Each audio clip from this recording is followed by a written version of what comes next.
این صاحب الدار من صاحب الغار. صاحب الغار ترسید، برای حفظ جون خودش هم قایم شد، ولی صاحب الدار که جای پیغمبر خوابید دانست که میخوان پیغمبر بکشن، رفت جا پیغمبر خوابید. ولذا امیرالمومنین عرض کرد یا رسول الله اگر من جا شما بخوابم شما سالم بمونید؟ فرمود بله. بلند شد پیغمبر بوسید، گفت الان نفس راحت میکشم، الان خوشبختم که به جای شما من شهید میشم. اهل بیت اینجورن، علیش اینجوره، فاطمهش اینجوره، حسنش اینجوره، حسینش اینجوره. چرا امت اسلام با اینها این کار کردن؟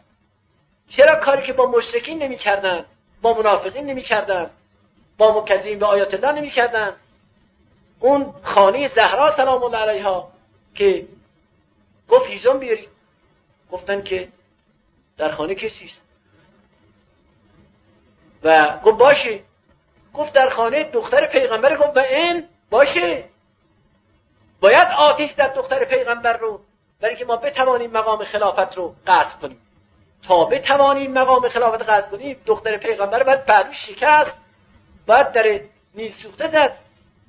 پیغمبر بزرگوار وقتی آیه تطهیر نازل شد بر حسب اکثر روایات 12 ماه، روایت 4 ماه 40 روز داریم، هر می شود که روایت 2 ماه داریم و 7 روایت 12 ماه داریم.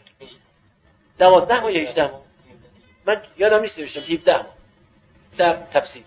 تا 17 ماه ظاهرا داریم.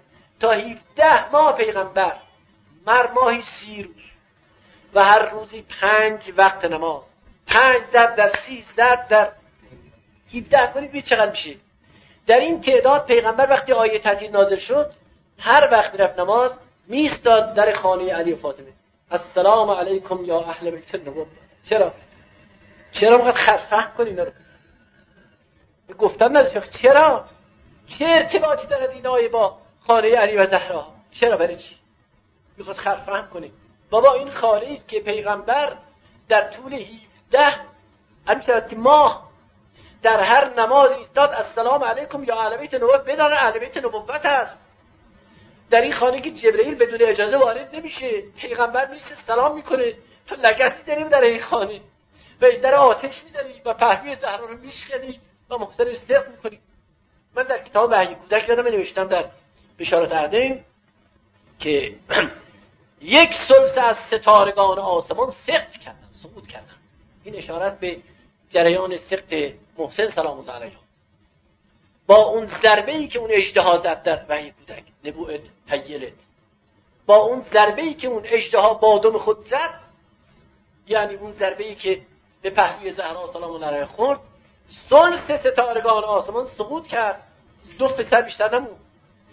اگر اون هم مونده بود 3 پسر بود، از 3 پسر 3 نسل بود و این نسل ستارگان آسمان هستند، اونهایی که سیادت به تمام معنی کلمه دارن.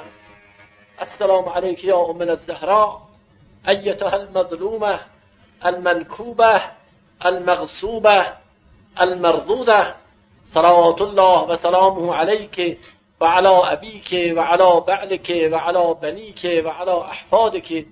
اللهم اشرح صدورنا بنور العلم والایمان و معارف القرآن العظیم و وفقنا لما تحبه و ترضاه و جنبنا عما لا تحبه ولا ترضاه و اشرح صدورنا بنور العلم والایمان و معارف القرآن. والسلام علیکم.